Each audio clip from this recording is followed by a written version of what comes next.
but I'm going to have to go to an orthopedic doctor for my knee because I have trouble with my knee now. But in my leg, they couldn't take it out. They said that it would be too much damage to my ligaments in my knee if they took it out, and I could get infection and lose my leg. So I decided not to go for the surgery. But what they did to my baby was terrible. What that boy did to my baby, I thought the gun was fake.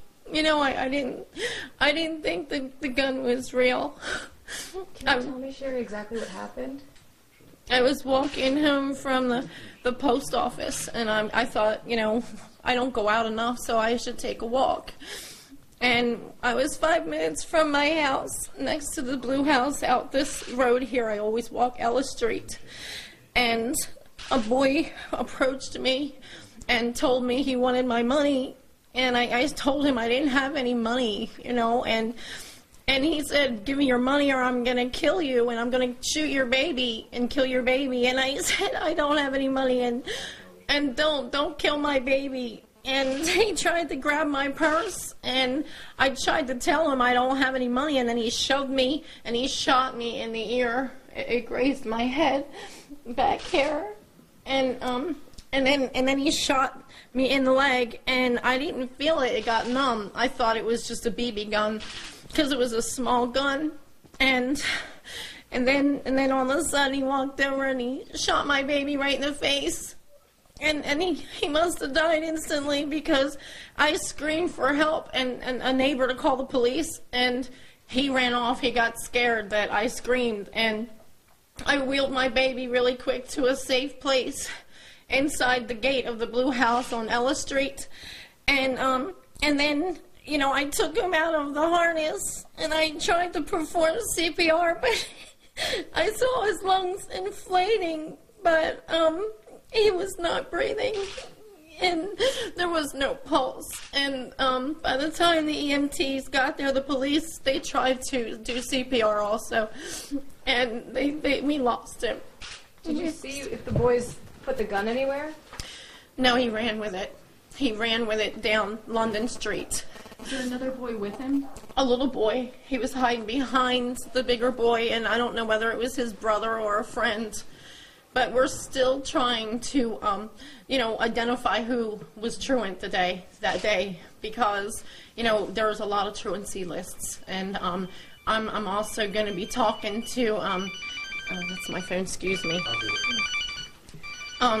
We're going to be talking to a sketch artist today, this afternoon, to try and get a description of the boy. I looked at photos at the police department in Glenn County Police Station, and two of them looked like him, but it was in between two of them, and we're still trying to identify who he is. Sherry, I asked the police, my name is Nick Valencia with CNN, I asked the police earlier today if they're looking beyond these two suspects. Is there anything you have to say about that? I'm hoping that there's no connection to the death of my first son, because there was a woman, a young girl who lived next door to me who, you know, did a lot of crack cocaine, and I asked her, please don't smoke it in the house, and she got really mad. And I think that when I told her I was going to alert the police and the authorities, the courts, she got scared, and I think she was responsible for influencing the death of my first son. He was 18 and he was stabbed and killed in the state of New Jersey. And this is the report from when my other son was killed. Did that neighbor live here or in New York or New Jersey? She lived right next door. Here? Mm-hmm. And we had her evicted, you know, for all the trouble. And you believe that she could know these boys? It's possible. Yes, I believe that either she knows them or she influenced them somehow. Why did you decide to talk to the media so soon after Antonio was killed? Well, I just don't want my kids to die anymore. And I'm thinking that maybe the people will just stay away because me hiding in my house isn't good enough anymore. And I'm just hoping that people will just leave me alone and my family. because it's not working hiding. I'm going to have to run away again and move again.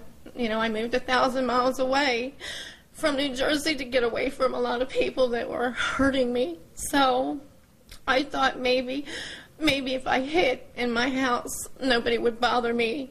And I never went out for walks often, and the baby's dad used to say to me, you have to take walks and go out once in a while. But I'm afraid to. I really am. And yesterday was a reason. With all this trouble, did you ever have purchased your own gun or anything to keep safe? I'm afraid of guns. I mean, you know, the police, they know how to use them. I don't know if I could shoot a gun even if I went for training, but no, I'm really afraid to carry guns. Tell me about Antonio. Tell the nation is watching this story right now. He was a beautiful baby. He was a beautiful baby. He was quietly inquisitive. He was independent. He was loud like me, and then sometimes quiet like his daddy.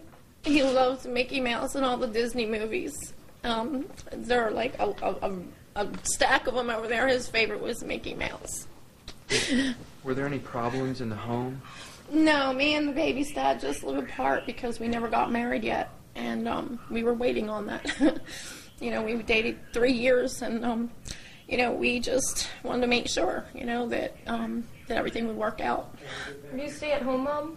Yes. I'm disabled. I have a bad spine. I was hurt in 2 car accidents, and it's settled and everything. And, you know, I mean, they paid out. And so I just waited so many years to have more babies. 20 years, I started over again.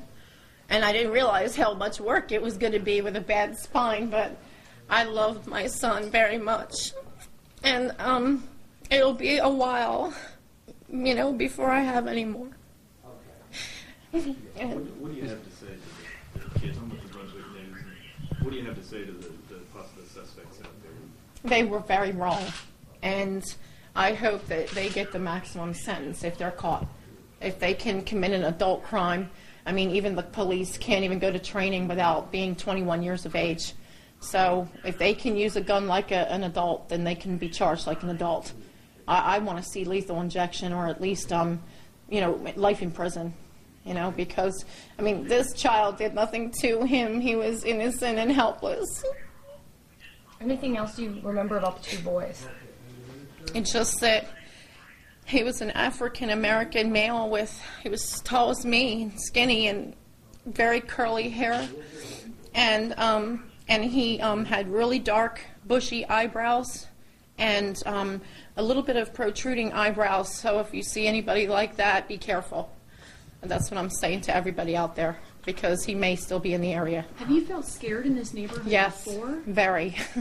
When my son Sean was killed, I was afraid to move. I didn't know whether to stay here or go back to Jersey, because the boy got away with it. My son had friends with him.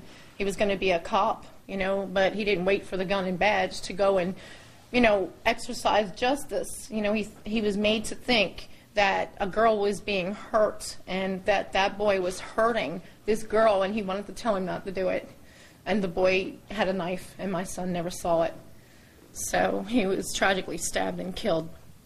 How can you recover from something like this? It took me 4 years to want to try to have another baby. 4 years. I don't know how long it's going to take me this time, but I studied psychology, but you always need to speak to someone sometimes.